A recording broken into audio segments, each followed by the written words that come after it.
السلام علیکم۔ آخر کیوں اسرائیلی فلسطین پر قبضہ کرنا چاہتے ہیں؟ یروشلم دنیا کی سب سے پرانی لسٹ میں وہ شہر ہے جو آج مذہب اور سیاست کی زد میں ہے۔ یہ وہ جگہ ہے جہاں صدیوں سے ایک تنازع ہے جو سلجھنے کا نام ہی نہیں لے رہا۔ دنیا میں شاید ہی کوئی ایسا شہر ہوگا جس نے ایسی تباہی برداشت کی ہوگی، اور اس کی بڑی وجہ ہے مذہب۔ آپ لوگوں نے دیکھا ہوگا کہ کوئی ایک شہر ایک مذہب کو ریپریزنٹ کرتا ہے، جیسے عیسائیوں کے لیے روم، ہندوؤں کے لیے بنارس پاک دھرتی ہے، سکھوں کے لیے امرتسر اور مسلمانوں کے لیے مکہ مکرمہ ایک مقدس جگہ ہے۔ لیکن یروشلم دنیا کا ایک اکلوتا ایسا شہر ہے جو ایک یا دو نہیں بلکہ تین بڑے مذاہب کے لیے اہم ہے، اور یہی وجہ ہے کہ یہودی اس مقدس سرزمین پر اپنا پورا قبضہ چاہتے ہیں۔ مسلمان اس زمین کو چھوڑنا نہیں چاہتے، جبکہ عیسائی یہ کہتے ہیں کہ عیسیٰ مسیح اسی شہر میں آئیں گے۔ دراصل یہ سارے تنازع یروشلم کی اس پہاڑی کی وجہ سے ہے جس پر مسجد اقصیٰ ہے۔ یہودی اسے ٹیمپل ماؤنٹ اور جبکہ مسلمان اسے حرم شریف کے نام سے جانتے ہیں۔ یہ وہ جگہ ہے کہ جس کو لے کر مسلمانوں کی جنگیں اور خون ریزیاں جاری ہیں، اور حملے قتل و غارت اس جگہ پر رکنے کا نام ہی نہیں لیتے۔ لیکن یہودیوں اور عیسائیوں اور مسلمانوں کے لیے یہ ایک شہر اتنا مقدس کیوں ہے؟ اس ویڈیو میں آج ہم اس کی تاریخ اور اس کے بارے میں بات کریں گے۔ فلسطین انبیاء کرام کا مسکن اور سرزمین رہی ہے۔ حضرت ابراہیم علیہ السلام نے اللہ کے حکم سے اسی شہر میں ہجرت کی۔ حضرت لوط علیہ السلام پر عذاب اسی جگہ پر ہوا۔ حضرت داؤد علیہ السلام نے اسی زمین پر ترقی کی اور یہیں اپنا ایک محراب تعمیر کرایا تھا۔ حضرت سلیمان علیہ السلام بھی اسی زمین پر بیٹھ کر حکمرانی کرتے تھے۔ حضرت زکریا علیہ السلام کا محراب اور مزار بھی یہیں موجود ہے۔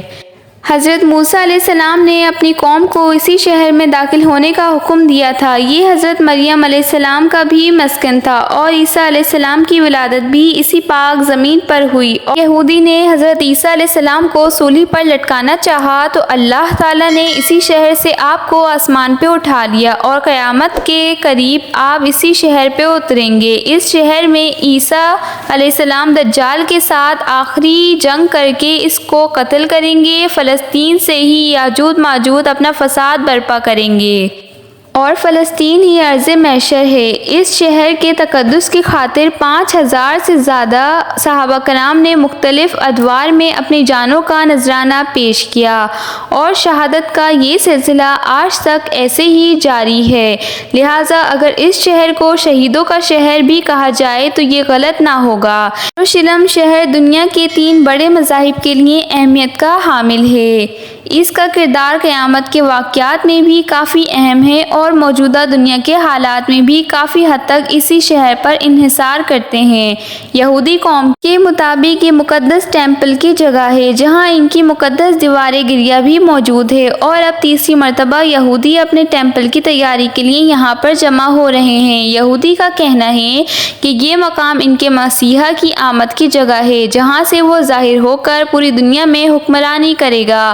عیسائیوں کے مطابق یہ عیسیٰ مسیح کے شہر ہے جہاں وہ پیدا ہوئے، یہیں پر ان کو سولی پر لٹکایا گیا، اور پھر یہیں پر وہ قیامت کے قریب آسمان سے اتارے جائیں گے۔ عیسائیوں کا مقدس ترین چرچ آف دا ہولی سپلچر اسی شہر کے اندر واقع ہے، کہ مسلمان اسے قبلہ اول کی وجہ سے جانتے ہیں۔ رسول اللہ صلی اللہ علیہ وآلہ وسلم صحابہ کے ساتھ ہجرت کے بعد 17 ماہ تک اسی شہر کی طرف رخ کر کے نمازیں ادا کرتے رہے، جو معراج کے بعد آپ کا پہلا اسٹاپ بھی تھا۔ وہاں پر آپ نے قیام کیا، اور پھر تمام انبیاء کرام کی امامت بھی اسی جگہ ہوئی۔ یروشلم ایک قدیم ترین شہر ہے جو کہ اپنے 7000 سال سے بھی پرانی تاریخ رکھتا ہے۔ یہ 2 دفعہ مکمل طور پر تباہ ہوا۔ تاریخ میں اس ایک شہر پر 52 اور 44 مرتبہ حملے کیے گئے۔ مختلف قوموں پر اس کا قبضہ رہا۔ یہودی پچھلے 3000 سالوں سے اس ایک شہر کے قبضے کے لیے کوشاں ہیں۔ یہاں پر ان کی کئی مقدس یادگاریں موجود ہیں۔ اسی شہر میں مقدس دیوار گریہ، ہیکل سلیمانی اور تابوت سکینہ بھی موجود ہے۔ یہودیوں کے مطابق جب وہ تیسری مرتبہ ہیکل سلیمانی کی تعمیر کے بعد تابوت سکینہ کو حاصل کریں گے، تب ان کے مسیحا یعنی دجال کا عروج ہوگا اور پھر وہ اسی شہر سے ساری دنیا پر حکمرانی کرے گا۔ تابوت سکینہ ویسے تو کہاں ہے کسی کو نہیں پتا، لیکن بعض اندازوں کے مطابق یہ مسجد اقصی کے نیچے کہیں موجود ہے اور یہی وجہ ہے کہ یہودی مسجد اقصی کو شہید کرنا چاہتے ہیں اور پھر تابوت سکینہ کو حاصل کریں گے اور ساتھ ساتھ تیسری مرتبہ اس جگہ پر ہیکل سلیمانی کو بھی تعمیر کریں گے، جو کہ یہودیوں کا صدیوں سے خواب رہا ہے۔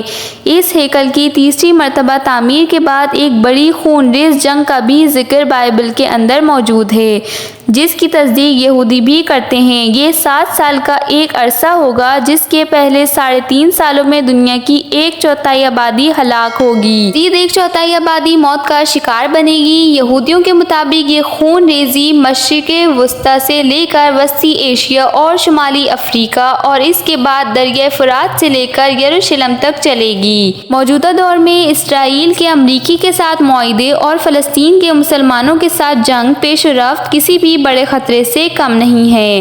گزشتہ سال دونوں ملکوں نے ڈیل آف دی سینچری کے نام سے ایک بڑا معاہدہ بھی کیا تھا، جو کہ تمام مسلم ممالک کے لیے کھلا چیلنج تھا۔ لہٰذا یہ مقدس سرزمین اب بظاہر تو مسلمانوں کے ہاتھوں سے جاتی ہوئی نظر آتی ہے اور یہاں پر مسلمانوں کا رہنا اب تقریباً ناممکن ہو چکا ہے۔ آج اسرائیل نے فلسطین کے بعض علاقوں میں قبضہ کر لیا ہے اور شہر کو 2 حصوں میں بانٹ دیا ہے۔ وہاں کے مسلمان اب ایک طریقے سے قید و بند کی زندگی گزار رہے ہیں اور اسرائیل جب چاہتا ہے اپنی مرضی سے کسی بھی علاقے کے مسلمان کو مار کر اس پر بھی قبضہ کر لیتا ہے۔ یوں یروشلم کے خون ریز یہاں کے لوگوں کا روزمرہ کا ایک حصہ ہے، لیکن دنیا کے 57 ممالک اور 1.5 ارب مسلمانوں نے نہ تو کبھی ان کی مدد کرنے کی کوشش کی اور نہ ہی ان کے حق میں کچھ کہنے کی کوشش کرتے ہیں۔